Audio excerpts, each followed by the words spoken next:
Friends, നമസ്കാരം. Welcome to my channel. ഇത് നമ്മുടെ ഒരു subscriber easy bread snack recipe try ചെയ്ത് നോക്കിയിട്ട് എനിക്ക് അയച്ചു തന്ന ഫോട്ടോ ആണ്. അപ്പോൾ ഇതേപോലെ നിങ്ങൾ എൻ്റെ റെസിപ്പീസ് ട്രൈ ചെയ്ത് നോക്കുന്നുണ്ടെങ്കിൽ ഫോട്ടോസ് എനിക്ക് അയച്ചു തരാം. അപ്പോൾ ഇന്നത്തെ ടേസ്റ്റി റെസിപ്പി എന്താണെന്ന് നമുക്ക് നോക്കാം. ഇന്ന് നമുക്കൊരു നാടൻ വിഭവം തയ്യാറാക്കിയാലോ? കപ്പ വെച്ചിട്ട്. നമ്മുടെ നാട്ടിൽ കപ്പയ്ക്ക് മരക്കിഴങ്ങെന്നും കൂടി പറയും. അപ്പോൾ കപ്പയും കൂന്തലും കൂടെ വെച്ചിട്ട് നല്ലൊരു നാടൻ കപ്പ കൂന്തൽ മസാലയാണ് ഞാൻ തയ്യാറാക്കാൻ പോകുന്നത്. അപ്പോൾ നമുക്ക് വേഗം നോക്കാം എങ്ങനെയാണ് കപ്പ കൂന്തൽ മസാല തയ്യാറാക്കുന്നത്. ആദ്യം നമുക്ക് കപ്പ വേവിച്ചെടുക്കാം. 1/2 കിലോ കപ്പയാണ് എടുത്തിട്ടുള്ളത്. അപ്പോൾ അതിലേക്ക് 1/2 ടീസ്പൂൺ മഞ്ഞൾപ്പൊടിയും ആവശ്യത്തിന് ഉപ്പും കപ്പ മുങ്ങിക്കിടക്കാൻ ആവശ്യമുള്ള വെള്ളം ഒഴിച്ചിട്ട് നമുക്കിത് കുക്കറിൽ വെച്ചിട്ട് വേവിച്ചെടുക്കാം.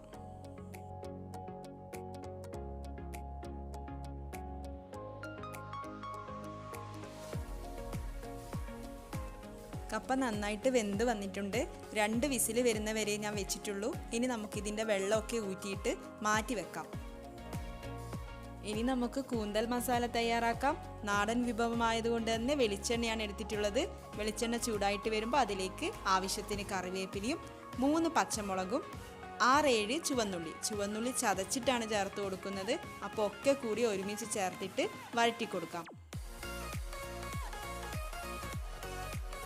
ചുവന്നുള്ളിയൊക്കെ നന്നായിട്ട് മൊരിയാൻ നിൽക്കണ്ട. അതിന് മുന്നേ തന്നെ നമുക്ക് പൊടികൾ ചേർത്ത് കൊടുക്കാം.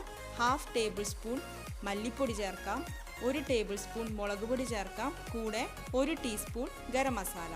ഇതൊക്കെ ചേർത്തിട്ട് നന്നായിട്ട് വഴറ്റി കൊടുക്കാം.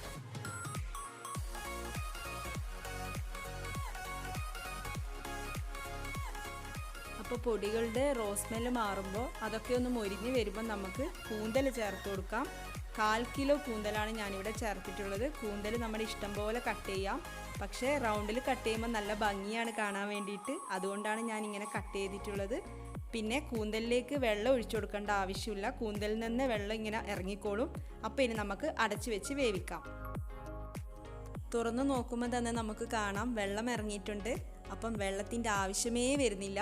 ഈ ഒരു വെള്ളത്തിൽ നിന്ന് തന്നെ കൂന്തൽ നന്നായിട്ട് വെന്ത് കിട്ടും. അപ്പോൾ നമുക്ക് ആവശ്യത്തിന് ഉപ്പ് കൂടെ ചേർത്തിട്ട് അടച്ചു വെച്ച് വേവിക്കാം.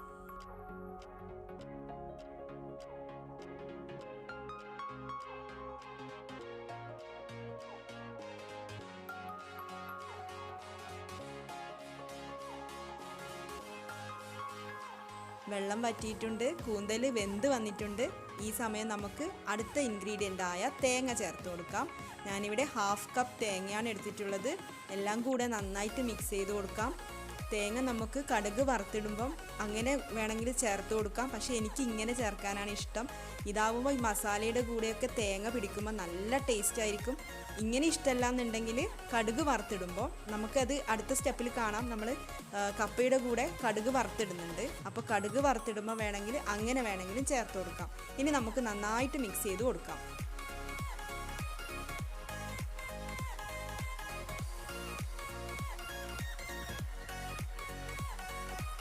അങ്ങനെ കൂന്തൽ മസാല ദാ റെഡി ആയിട്ടുണ്ട്. നല്ല ടേസ്റ്റി ആയിട്ടുള്ള കൂന്തൽ മസാലയാണ്. ഇനി നമുക്ക് കടുക് വറുത്തിടാം. വെളിച്ചെണ്ണ ചൂടാകുമ്പോൾ അതിലേക്ക് കടുകും കറിവേപ്പിലയും വറ്റൽമുളകും ചേർത്ത് കൊടുക്കാം. കടുക് പൊട്ടിക്കഴിഞ്ഞാൽ വെളുത്തുള്ളി ചേർത്ത് കൊടുക്കാം. ഞാനിവിടെ ഒരു 10-11 വെളുത്തുള്ളി ചേർത്ത് കൊടുത്തിട്ടുണ്ട്. അതൊക്കെ നമ്മുടെ ഇഷ്ടം പോലെ ചേർത്ത് കൊടുക്കാം. വെളുത്തുള്ളി നന്നായിട്ട് വഴറ്റിയെടുക്കണം. വെളുത്തുള്ളീൻ്റെ കളറൊക്കെ മാറണം. ഇപ്പം നല്ല സ്മെല്ലായിരിക്കും വരിക. അപ്പോൾ വെളുത്തുള്ളി നമുക്ക് നന്നായിട്ട് വഴറ്റി കൊടുക്കാം. വെളുത്തുള്ളിയുടെ കളർ മാറി വരുമ്പോൾ നമുക്കൊരു 1/2 ടീസ്പൂൺ ജീരകം കൂടി ചേർത്തിട്ട് വഴറ്റി കൊടുക്കാം. അടുത്തതായിട്ട് കപ്പ ചേർത്ത് കൊടുക്കാം. നേരത്തെ വേവിച്ചിട്ട് വെള്ളമൊക്കെ ഊറ്റി വെച്ച കപ്പയാണ്. അപ്പം കപ്പയുടെ കൂടെ ഈ സമയത്ത് നമുക്ക് തേങ്ങ ചേർത്ത് കൊടുക്കാം. ഞാൻ നേരത്തെ പറഞ്ഞില്ലേ, ഞാൻ കൂന്തലിൻ്റെ കൂടെയല്ലേ തേങ്ങ ചേർത്തിട്ടുള്ളത്. അപ്പോൾ അങ്ങനെയല്ല വേണ്ടതെങ്കിൽ ഈ സമയത്ത് കപ്പയുടെ കൂടെ വേണമെങ്കിൽ തേങ്ങ ചേർത്ത് കൊടുക്കാം. ഇനി എല്ലാം കൂടെ നന്നായിട്ട് മിക്സ് ചെയ്ത് കൊടുക്കാം.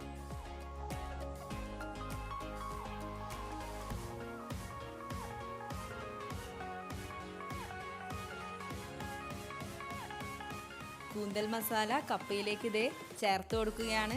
അപ്പോൾ ഇനി എല്ലാം കൂടെ നന്നായിട്ട് മിക്സ് ചെയ്യേണ്ട പണിയേ ഉള്ളൂ. നമ്മുടെ കപ്പ കൂന്തൽ മസാല റെഡിയാകും.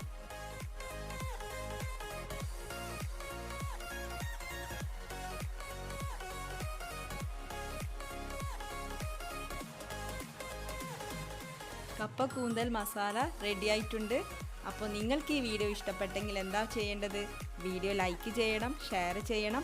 ഇതേപോലെയുള്ള വീഡിയോസിനായിട്ട് എൻ്റെ ചാനൽ സബ്സ്ക്രൈബ് ചെയ്യണം. സബ്സ്ക്രൈബ് ചെയ്യുമ്പോൾ ബെല്ലൈക്കൺ ക്ലിക്ക് ചെയ്യാൻ മറക്കരുത്.